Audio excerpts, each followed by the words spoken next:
So, what a busy day today here at the temple. You're my second interview today. I interviewed Sensei Dave from 510 Judo, and then Coco came over here with his son. We drank tea. Then you came over and we taught class together. Thank you for that, by the way. Did you guys enjoy that? Those of you that were there. And then now you're going to stick around for another hour and change because we're going to talk shop. We're going to talk sports. Yeah, man. How cool is that? Grandmaster Marilyn Cooper sitting here with me. Such an honor to have here. We are affiliated. I lovingly call you my Kung Fu aunt by way of the kind of Guo YC Chang lineage. I literally am, though, actually. Yeah, you literally are my Kung Fu aunt. So, what a joy. You've been here multiple times. You were amongst that kind of, we called it Tea with Tigers. Yeah, I Right. was here for your grand opening, You were too. here for my grand opening. You've been kind of That was pre-pandemic. You were the Wasn't it? one that paid for my domain name. Yeah, I named Wudang West. Yeah, wudangwest.com. yeah. You So, paid yeah. for that. It's .org, though, isn't it? Didn't No, you it's nail? .com. Oh, is it? Okay. Yeah, you bought it on GoDaddy. And I remember for like the first however many years of our organization, I'd have to, hey, Marilyn, can you update our website? Hey, Marilyn. Can Oh, you? God, I forgot. Yeah. Renew that thing. Don't let anybody grab that one. That's a good one. Yeah, branding's fun. Wow. So that means if I incorporated 2012 and we had our website since then, so that means I've had to have known you since at least 2009. It was before then. I met you at a conference that was at a a camp, a recreational, like a Y camp or something. A YC Jiang led a conference.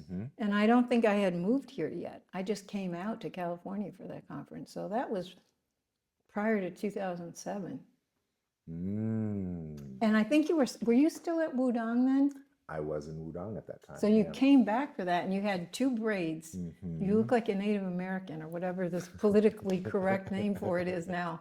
It's like, wow, who is this guy? You were so funny. I'm still stupid. Still funny. I still do Still my hair funny. like that. I remember that because I did my hair. I call it the Pocahontas instead of I don't remember that. instead of the Pocahontas. I call it the Pocahontas.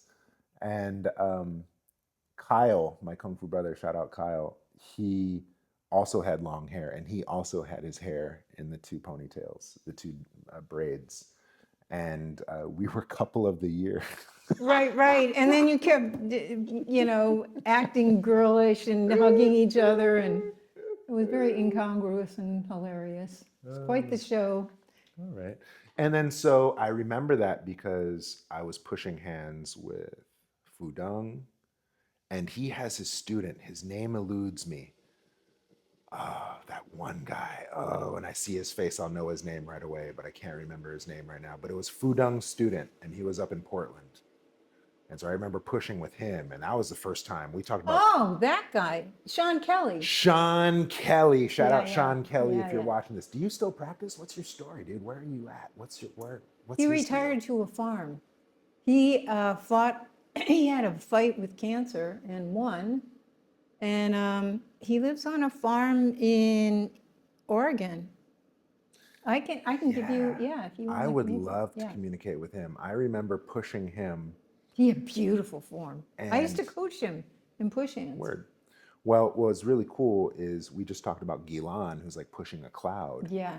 When I'd push Sean is Sean, it was solid. like pushing a rock. I was like, yo, you do not, you do not Yeah. move. And then Fudong, he'd be like, well, that's what standing meditation does. Oh, okay. Well, two sides of the same coin, the yin and the yang of it. For sure. For sure. Definitely at that phase of my practice, I was so attracted to the hard. Like, wow, I Sure. can't move you. But then now that I'm older in the practice, I really love the soft. Oh, yeah, me too. Yeah. Yeah, the disappearing act. Mm-hmm. So what I tell my students are the 3 S's in order of importance: soft, slow, sink. for the qualities that Hmm. you're looking for in your Tai Chi? Soft, slow, and sync. 3 S's. That's fascinating because we have 5 S's. And you got 2 of our 5. Oh, okay, what are your other two? Lay 'em on me, man. The first 3 don't really have much of a significance, but the last 2 are for sure. And so, first one is soft, right? Uh, you never lose your tongue, but your teeth fall out, right? And so, Tai Chi principle is soft will always overcome hard in the end, in the long run. And so, um, softness, never work harder than 30% is the principle of soft. Yeah, I remember you Right? telling me And that. if you have to work harder than 30%, you're working too hard. Right? And if you don't know what that is, pretend you're yawning in the morning. If you're pushing harder than that, you're working too hard. Right? So less than 30% effort. That's soft. Next one is slow, to your point. Right? And then slow is considered a forgotten luxury. Right? In our fast-paced society where it's go, go, go, produce, produce, produce, achieve, achieve, achieve, there's no time for slow. Slow, you're considered dumb. Yeah, Slow, yeah, it has so many negative connotations this to be is true. considered slow. And then so we lose that as a value. But the truth is, if you're slow, it means you're safe. If you're slow, it means no one's chasing you. If you're slow, it means there's no deadlines to meet. If you're slow, it means you're secure. If it's slow, it means you're in balance, you're not stumbling. If it's slow, it means you're present and mindful and can concentrate and be effective. If you're slow, there's so much available to you in slow. That's right. And so we say go soft, Yeah, we say go slow. So those are where we match, right. right? I like sync. And sync, even though it's not one of our 5, sync can almost have 2 words, play, right? Because sync, clearly sync your weight, but sync also 6 harmonies.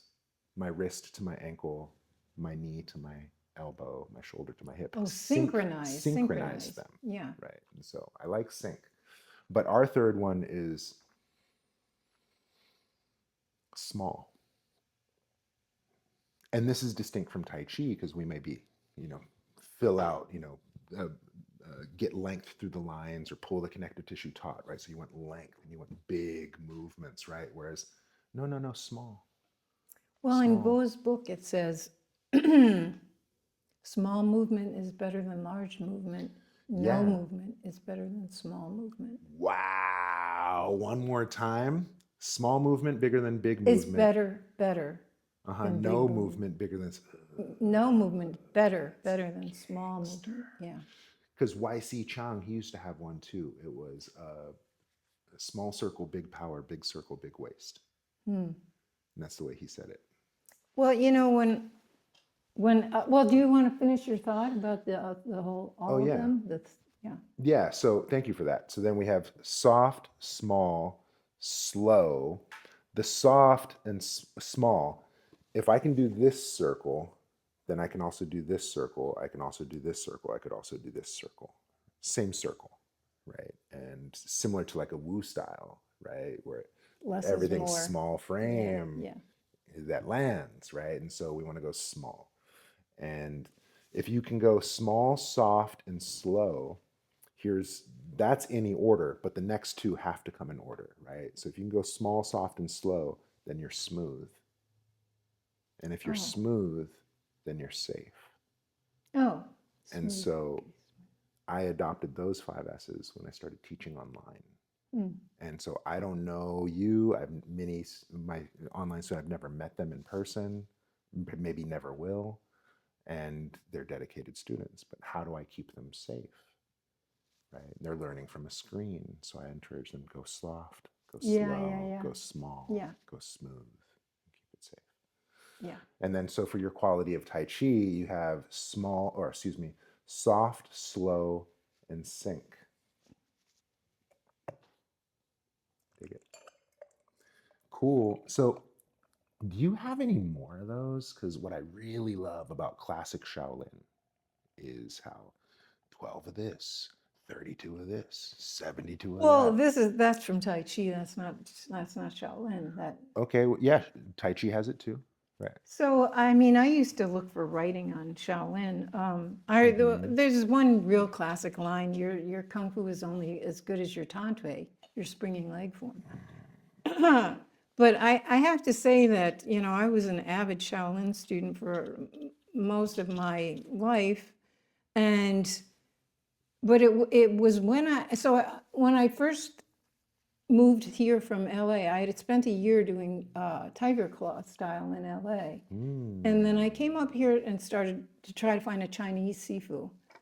And I found so many, and I found three, and I couldn't choose, so I was under three at once.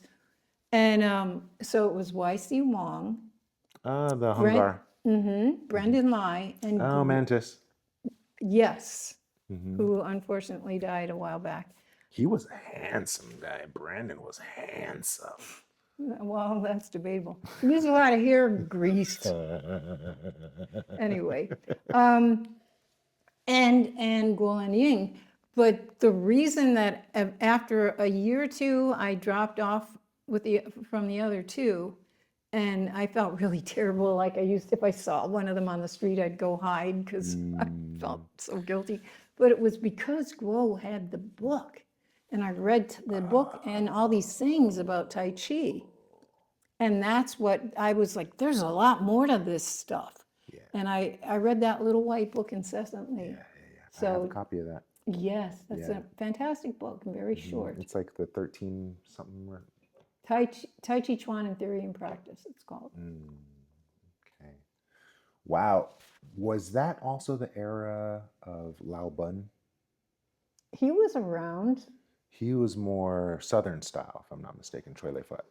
Yes, I was super, I went and looked at that school. So that I went and looked in a basement school, and there was Chinese music playing, and it smelled like Di Da Jiao, and there was just like a underground gangster vibe, and I didn't like it. I was like, ugh, That was Lao Bun's spot.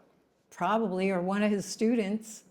Makes sense. Y.C. Wong, he was in a little underground alley thing too. That's true. Yeah, I remember He was going to, kitty corner from Guo's school. He used to come over and train with Guo then. okay. And then when he turned his back, Guo would do horrible pantomimes of him and make fun of him. Guo was terrible. He was not a good human being at all. Well, he was just a rough and tumble fighter.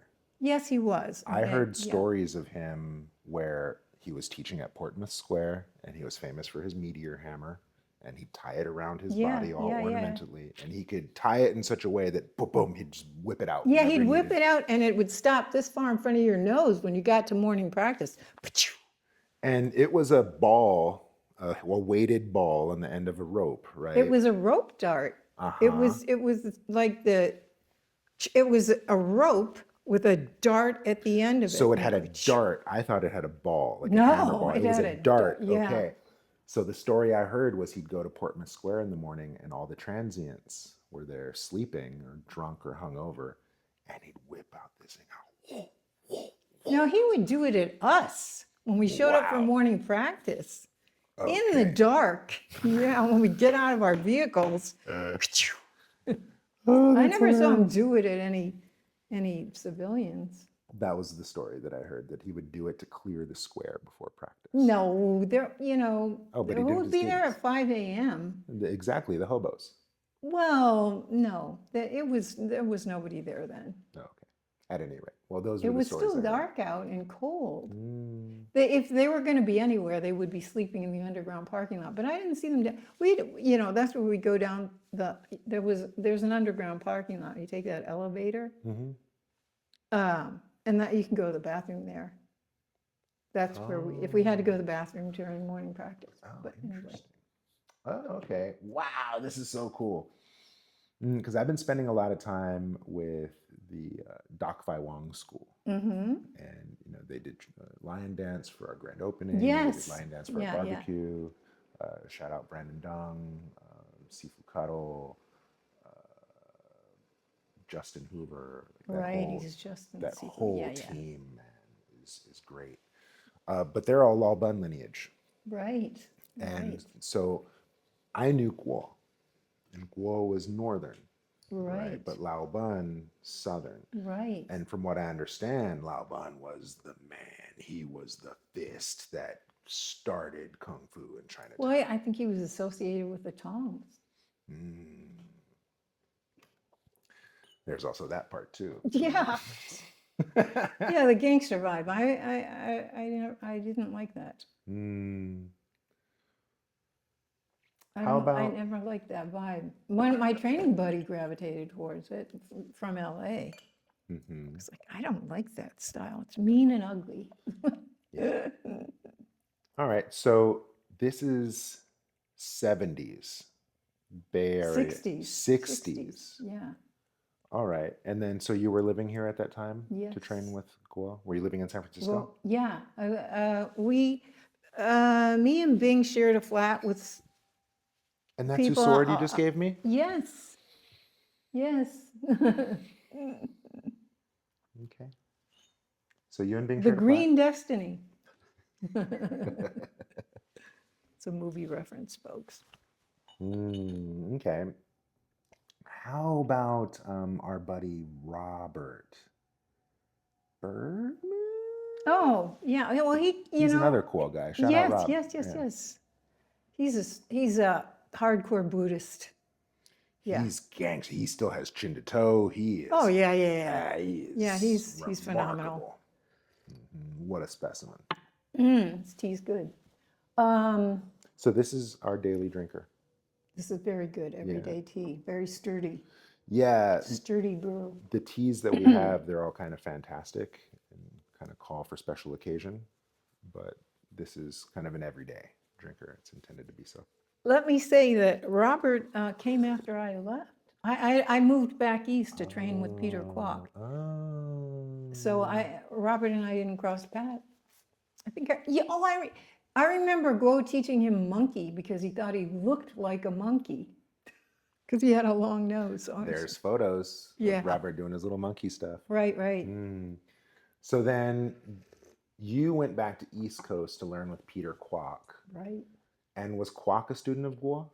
Yes, Peter Kwok, your Sifu, Peter Kwok was your Sifu's senior brother. Okay. He came only a few months before YC got there. Okay. In Taipei. So Peter Kwok, YC Chiang, and also Henry Look too.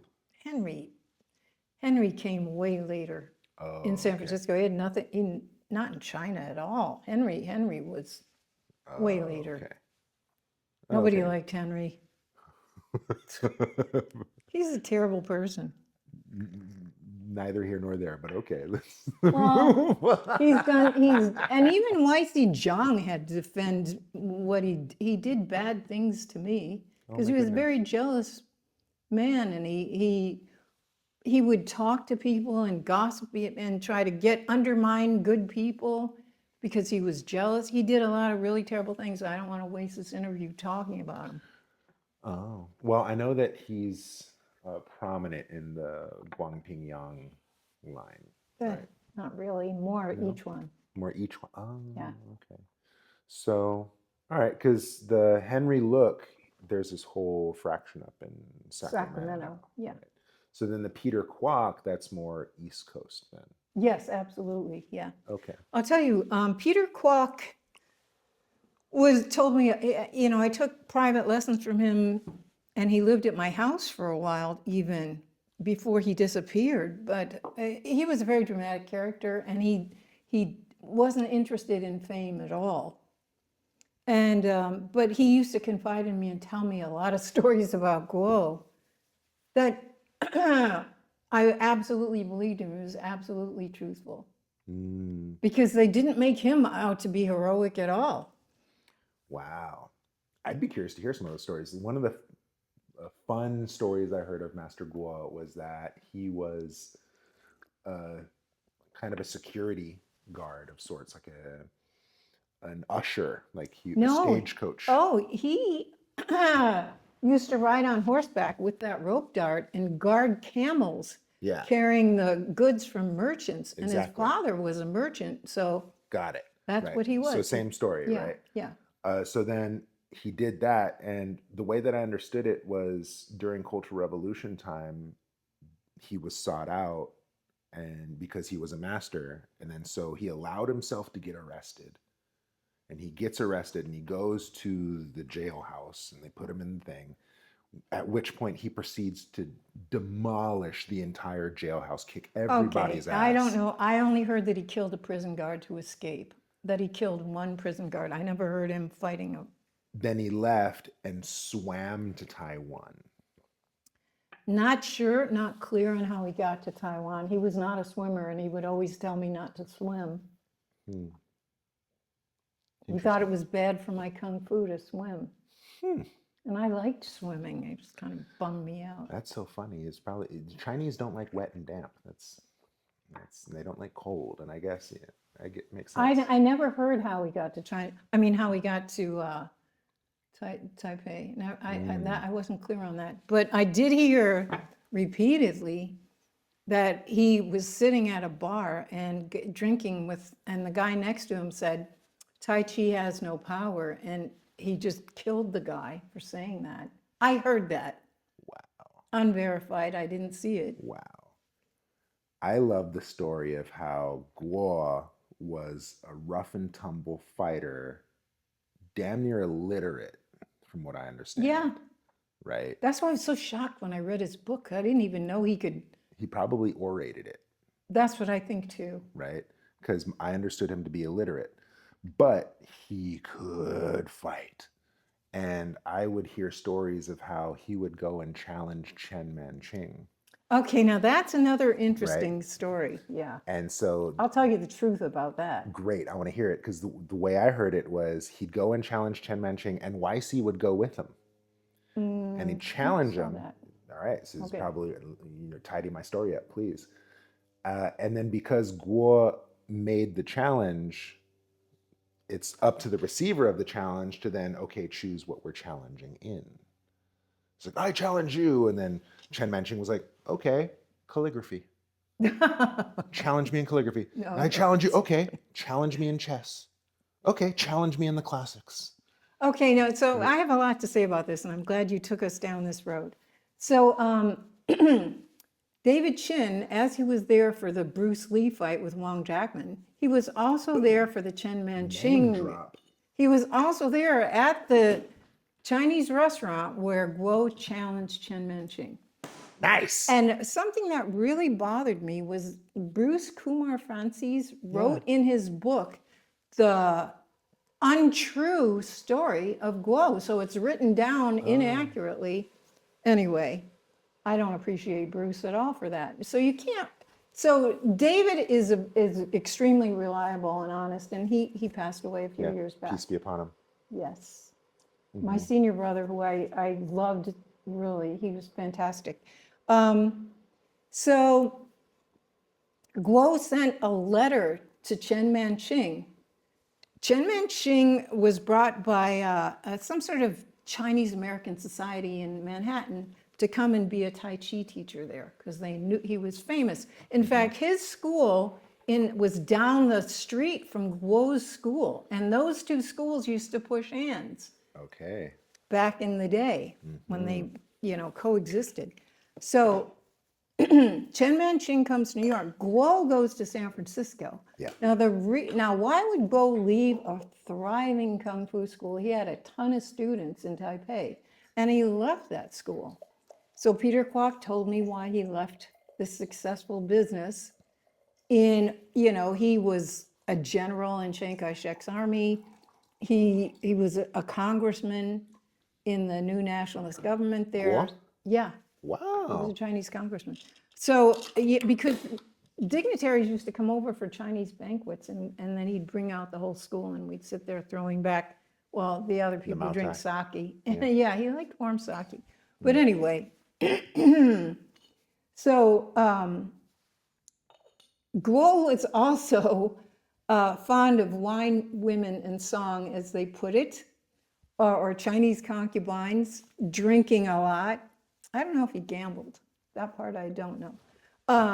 So he used to, so because he was a famous fighter in China, a businessman wanted to invest in a Chinese pharmacy, and it would have his name across the top.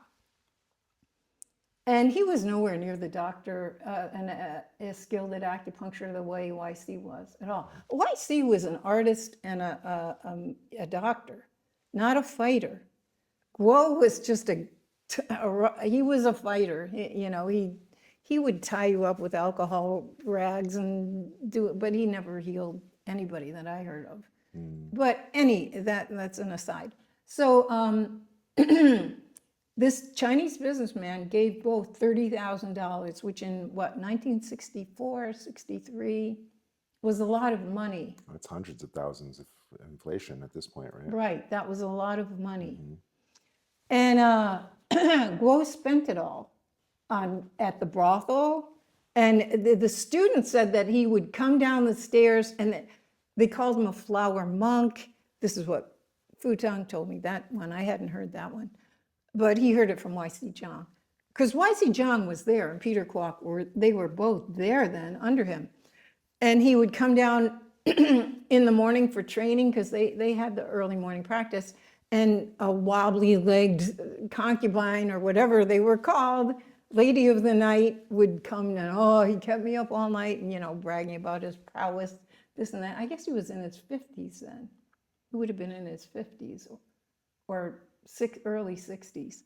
So he spent all the money and didn't buy. Wasn't going to. So then the businessman, after about a year or some length of time, said, "So when are we opening the herb shop?"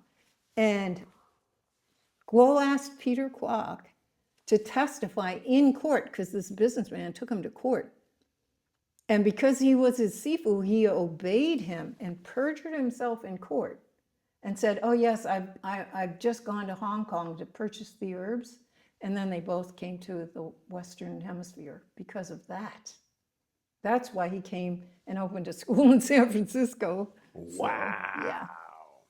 And Peter Kwok had a PhD in chemical engineering. So he came through Canada and then came to New York and then moved to New Jersey. So his trajectory was quite different, but that's why Guo came. Oh, wow. And then David Chin built his school, that storefront, and with two other guys who died, a long time ago.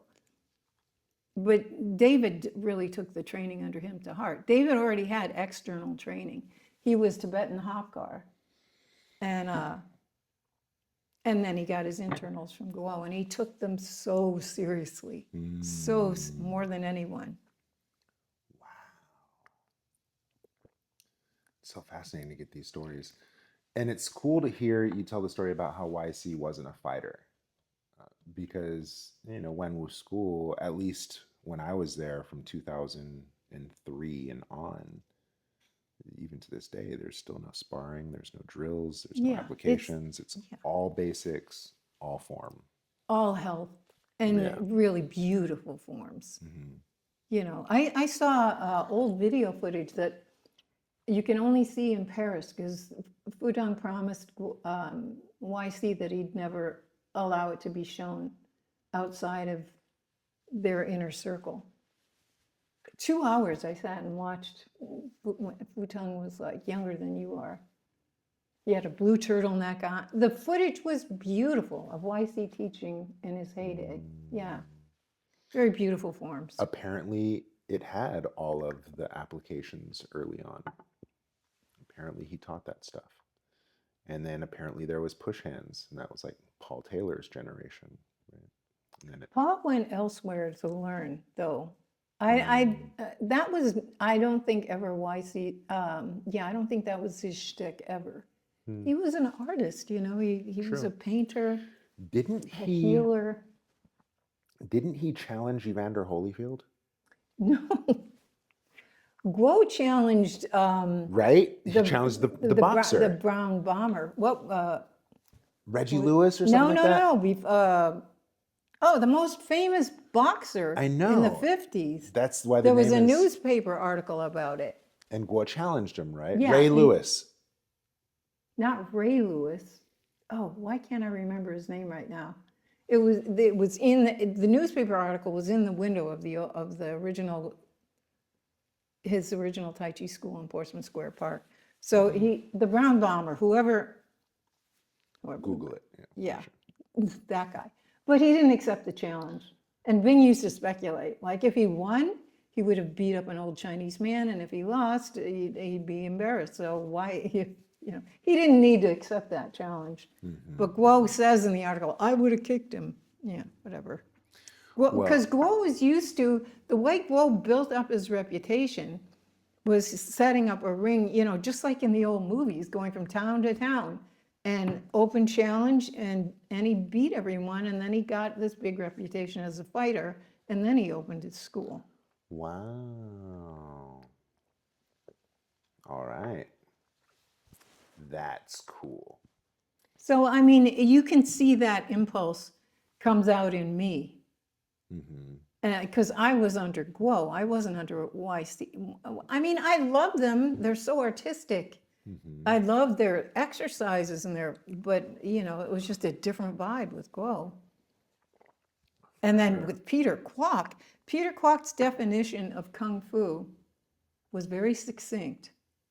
It's the art of killing. That was it. I mean, when I opened my first professional Kung Fu school, I opened in 1979 in Chinatown in New York City. And it was supposed to be a Peter Kwok Kung Fu Academy, but you had to pay him 50% to use his name.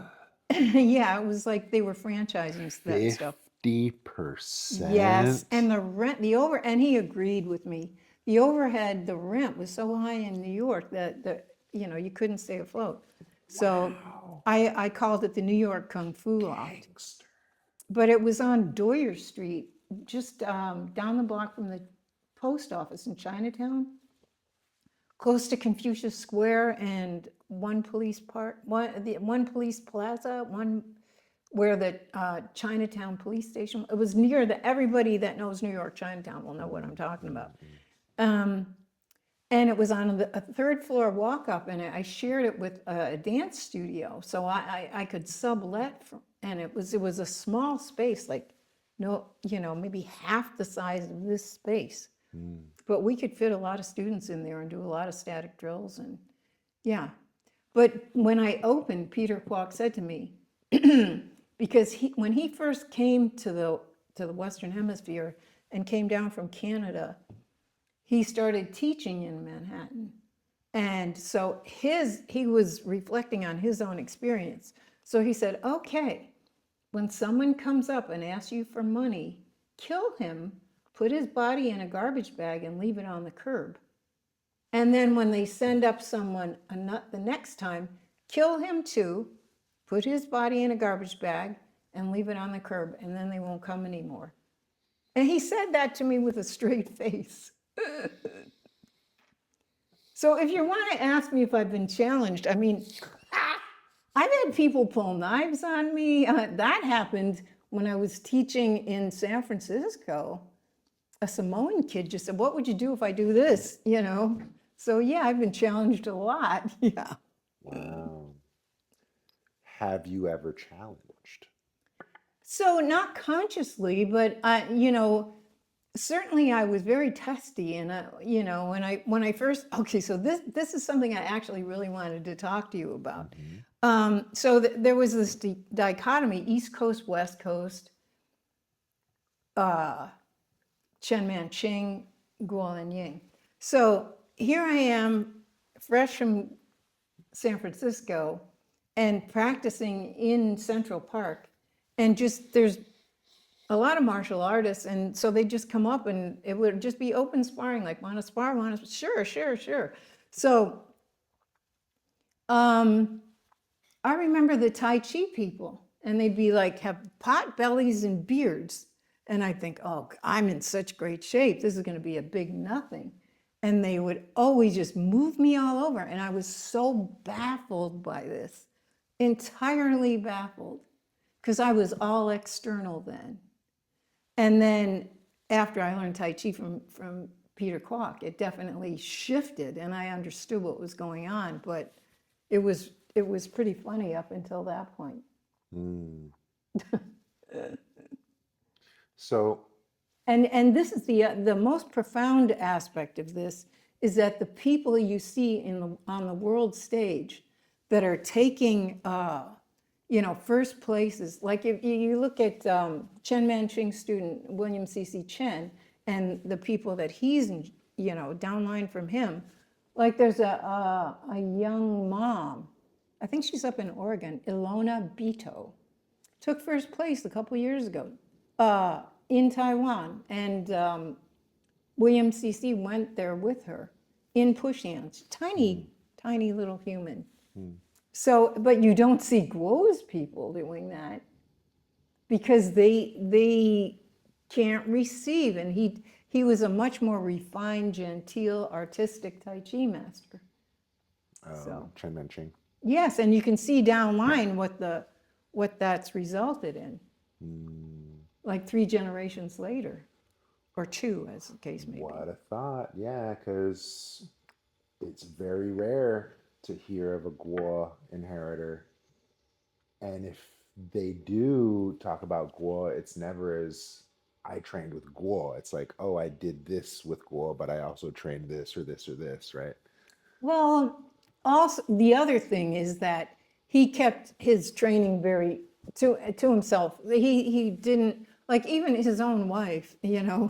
She was always thinking, getting pissed off, thinking he was teaching some of the student stuff that he wouldn't even show her. So he did not. The people under him, didn't. So if I look at student, for example, there's a very strong Guanping organization in France. And my dear, dear little sister, Sophie Nishanian, is now the president of the Guanping Yang Association for the whole country of France. And those people are really good. And they're from Futang and from YC. And they're very good because they use it, they play with it. They bringing me in to train them. They are eclectic. They're not loyal to just one source. They're smart. Dope. Yeah. That was really important from my experience in training Tai Chi in the temple, because we have a standard set of a Tai Chi 28 and we all do it different. And then if I looked at my teacher and all his Kung Fu contemporaries, they all do it different amongst themselves too. And so, And was that encouraged, that individuality? yes. And to a beginner, I could see that as confusing because it's like, well, how do I do it? Which is the right way? Which is the right way. Yeah. But then it also gave me a freedom to explore principle within a person's constitution or body type. And then now someone who's tall or someone who's small or someone, now we can all do this. Otherwise, we have to be this certain body type, this, type of mobility, this type of power available. And then you kind of pigeonhole what's available for people. Well, I mean, that's another thing. Like you have to do the form according to your frame and your mentality and your ideas. When I first was developing the Peace Games, I taught at this fellow that had a praying mantis and Tai Chi school up in, where was it? Near Boston, somewhere East Coast, Northeast. John Lupos. And he's very tall. He's like 6'2", something like that. So, and it was in front of his students, and they said, oh, well, let's see you push hands. And so we're pushing, and then he kept thwapping me on top of the head. And, and then I forget who was giving me the correction about the elbows don't lift the elbows. But how are you going to block your head if you're short and someone's bonking you on, so it's the same thing isn't always true for every frame and in relationship to every partner you train with or enemy is different. So it's just Yep. all, you just can't have hard, fast rules like that. For And the form sure. can't just be one way. And then if it is, and if you're hard pressed on it being a certain way, are we really martial artists or are we martial historians at that point? Yeah, keepers of records. Yeah. Right? And then are we really digesting or are we parroting? Right? And so these are conversations that come up for those that are hard pressed on tradition. Has to be like this. Well, I very much like the idea that if you have to use strength, it's not Tai Chi. Mm-hmm. And because once you get old, you just can't. Because you don't have it anymore. You don't. People think I'm so strong, which is really funny. I can hardly lift anything. I'm closer to 80 than I am to 70. So no, and I'm just getting weaker and softer and weaker, and then I will fade out eventually. But until that point, I'm having as much fun as possible. Well, reminds me of when I had my abdominal surgery, 2014, Oh, yeah. and Didn't you get your guts in a knot or something? yeah, we don't need to go into it, but I remember always going to push hands second Saturday at Aloni's. Oh, yeah, the thing at And Aroni, yeah. I remember being a force because I'm a big guy. I'm Yeah. formidable. I have a decent amount of skill. And so I would do well. And then I had my surgery and I could no longer push Yeah, because every move would tug on my scars. yeah, And when I realized how much I relied on my size, yeah. I realized how unskillful I was. So Yeah, the surgery was very enlightening to me. And then so going back to push hands, who was it? It was Meryl. Oh, Meryl, yeah. Peace be upon her. Style, yeah. Wu style Meryl. And she was the one that taught me how to be soft. And then when my condition healed, it like took my push hands, the softness element. Then I met Gilan, and then Master Zhao that came through you, or Zhou, Master Zhou. Master Zhou, yeah. Zhao. Zhao, right? He's up in Mongolia now. Okay. Mongolian wrestling is really I popular know, right that now. is awesome. In fact, part the Maine, I was thinking it might come from, they have, the wrestlers train that, where I think they have to do something with the horse, extremely strenuous. And they train with a horse. The real traditional Mongolian wrestling training. I think that remember name Zhao. might come from there. I want to tell that Zhao story. So I remember, because that's also when I first met Gilan. Okay, because they were buddies training together. You introduced me. You were like, hey, there's this really cool scene of push-handers. Arthur Chin used to go out there. Shout out Arthur Chin. It was in front Is of that. he still around? He's still around. Oh, good. I want to That's interview him good. next. Arthur Chin, I want to interview you next. And it was in front of that, was it middle school? It was like on the corner. And China Beach, And it yeah. would just be on the corner That of some neighborhood, random suburb. Yeah, because his apartment was near there. Yeah. And so we're just pushing hands there, right? And I would go quite frequently with you. And I remember seeing it as an opportunity for me to grow my skill. So I went and I got to push with all these people. Like, was it Eric Wong, I think, was also there? Like, That bad guy was there from your old school. so there's Everybody would show up to those it things. was an eclectic mix. And I remember it took a while, but there was a time when Zhao couldn't move me anymore. Yeah. And then he shared freely. And then when I figured him out that he couldn't move me anymore, then it came to where I could move him. He liked it, right? I bet he liked it. But he would talk shit because I don't know if he knew I spoke Chinese or not. He would talk shit in Chinese. Oh, I couldn't hear And that. I don't know if he knew I understood or not, but he was like, what was he saying? He was like, this damn Wudong inheritor coming over here to take my style and then go out into the world and say it's Wudong and it's not mine, not give me credit. Oh, okay. He didn't like that I was getting I see. Yeah. Because he felt proprietary over his sharing that skill, like, and you claiming it to be Wudong, not him. Well, see, you're giving him credit right now. There you go. Yeah, Zhao. He's an awesome guy. And I remember he was very aggressive. And I took my buddy Mark there. Yeah, man, he was fast. Shout out Mark Zengi, because I was like, oh, Mark, the Baba guy. Yeah, I'd take my brothers there, and Zhao hit him in the head. Really? I never saw him hit anybody. And then Mark was like, you're not supposed to do that. And I'm like, Yeah, he kind "Yeah." of crossed a line there. And I go, well, you're not supposed to let him Well, do that all either. right. So I was so excited by Zhao, and I wanted this. Actually, this leads me to another point I wanted to make in this conversation. Was that when I first moved out here, I thought, oh man, I'm the only person that trained with both Peter Kwok and Roland Ying. And I have so much to share with all these Guanping people. They're going to be so happy that I'm here. And none of them could give two shits. They were not interested.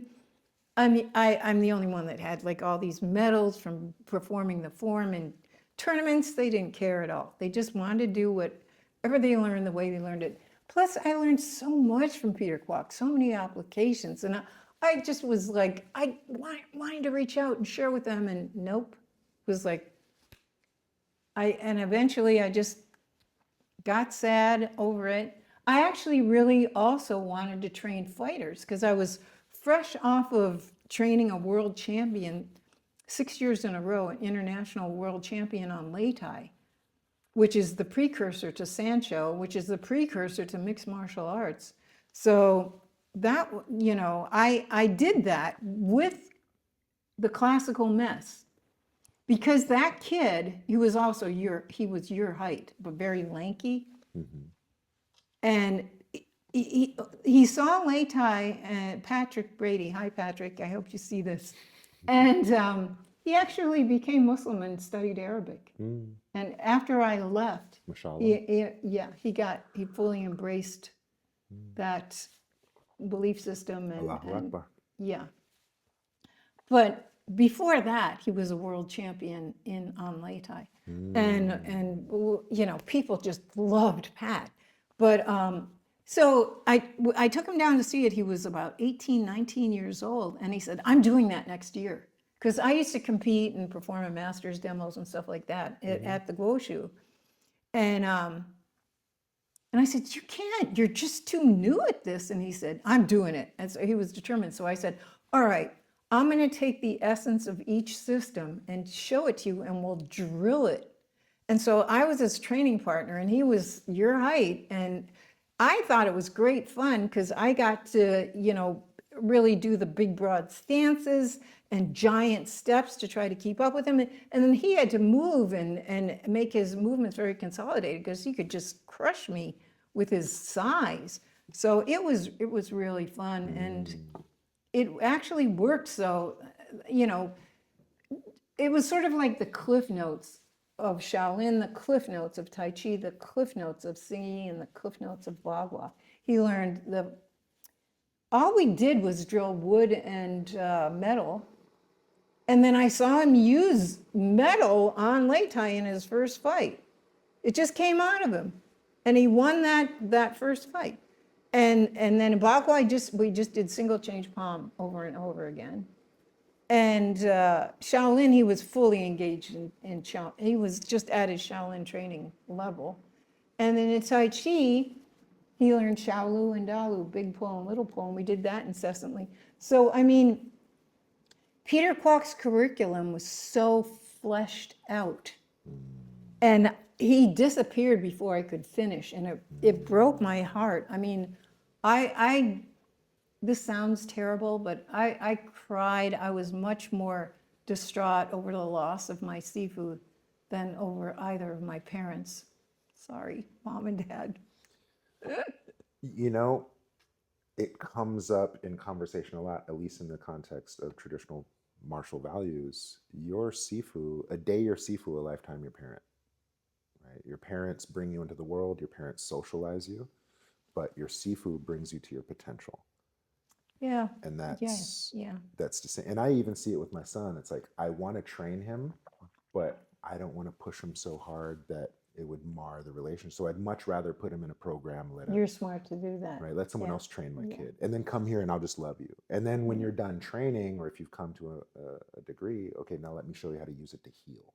I think psychologically you're doing a very smart thing. Yeah.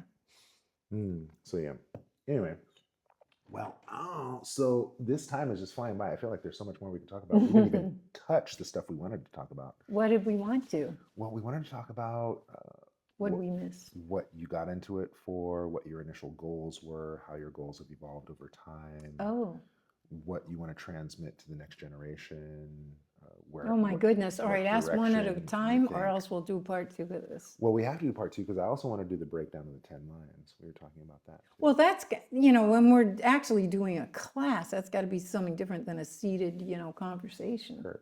Okay. Well, how about this? Otherwise, it's just going to be drink tea and pee. Drink tea, comma, then pee. Yeah, not simultaneously. Not drink the pee. You have no idea what's going on underneath this table, folks. Yeah, catheters. All right. So then, with the little bit of time that we have before the hour, how about you talk about any current projects you have, what you'd like to turn people on to, what your mission is these days? Okay. Yeah. So I've written a book called Pushing for Peace.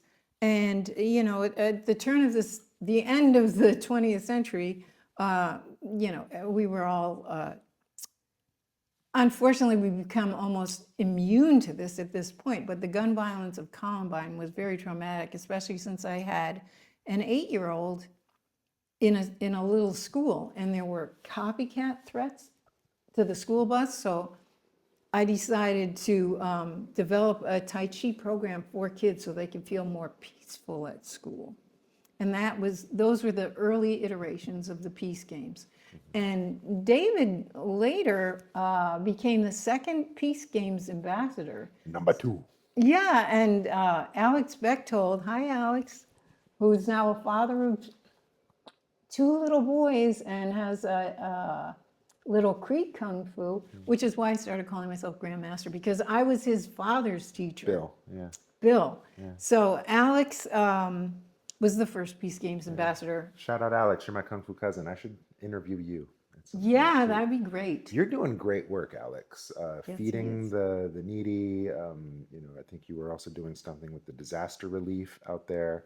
I am really blown away by how you take the skill and use it to become a more involved person in your community, and you train to be strong so you can be of better service to I people. think they got deeded or granted unused land, and they're creating a Tai Chi park that has a food garden in it. Mhm. So they're doing that. Alex, you're doing good work. I don't know you, but I love you. Let's link. So Alex taught 3,000 people in Ahero, Kenya, in, was it 2014? It was a while back. It was over 10 years ago at this point. But you can see his video of him teaching 3,000 kids in a remote village near Lake Victoria of the Peace Games. Yeah.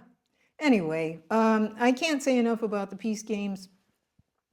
They're like cliff notes of the 3, Qigong is part of it, and meditation. So Buddhist Taoist meditation. But I call them the Tai Chi Peace Games just to keep it simple, but they're really based on Shaolin, Tai Chi, and Bagua. And that's too much of a mouthful, so we call them the Tai Chi Peace Games. And again, it's too much to explain thank you, in an interview, but hopefully the book will be out soon. I hired a publishing company. It's going to be translated into French because of I teach a lot in France. And because they don't bother to learn English, a lot of French people. Whereas most, like when I teach in Vienna or in the Netherlands, they're much more likely to speak English. And it's going to be an ebook, so there's going to be a lot of video links. Oh, great. Yeah, and it's also going to be an audio book. I'm not sure who's doing the narration, but I'll do it. that would be nice. I got a nice voice. Yes, you do. Yeah, Yes, you do. Perfect face for radio. I'd love to do your voiceover. Well, I don't think you get seen. It's just your voice. I understand. That was my joke. Yeah. That was my joke. Oh, Perfect face for radio. It's another way to say ugly. So, Tai Chi Peace Games, international impact. How many ambassadors do you have now? Well, not enough. And they, I mean, for one thing, I don't authorize anyone to teach it that doesn't train with me, that I don't That you haven't get all touched yet. touchy-feely with. Yeah. So, and then a lot of people just use them in their, like, there's a yoga teacher, Mitch Hall, and after people do their yoga workout, then he gets them to stand up and do a few peace games. So and they don't do all of them because that's like an hour to do all of them. Let's see who else is using them currently. Well, Javi and Nona, and they combine them with nonviolent communication with Marshall Rosenberg's work. So there's a intellectual and emotional component to it. Zochi's out there in the world doing it too. That's right. Zochi is doing it in Ethiopia. Shout out Zochi. And Zochi is going to be one of the presenters at the Osher Center on May 1st at Harvard. Oh, Violet Lee was talking about that event. Yes, she's presented there. So they accepted Zochi's proposal. So if I can afford to, I want to go to Harvard and hear Zochi speak. Shout out Zochi. I got to get Zochi here to. You could maybe interview him remotely. That would be fun, right? Yeah, he visits here enough, right? He's been around I haven't enough. seen him lately. He's been here before. Yes, oh yes, I know Yeah, that. when we first landed Yes, this yeah. time. Oh, he's a great speaker. Yeah. All right, let's see. We are just to the hour now. Where can people find you? LittleRiverKungFu.com or pushingforpeace.org.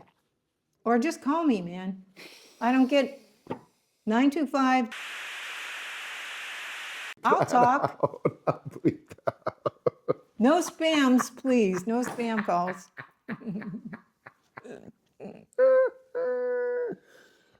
All right. Anything you want to share to the next generation of Kung Fu seekers? Well, all Kung Fu is good. I mean, I could say, all Tai Chi is really good. That's your safest bet. But Shaolin's a great foundation, and I prefer Northern. Not a fan of Wing Chun. But I have some students who did Wing Chun, and they're really good. So it's just, I don't like Sifus who tell their students to go out and beat people up so they understand their art. That's a terrible philosophy. Anyway. All right.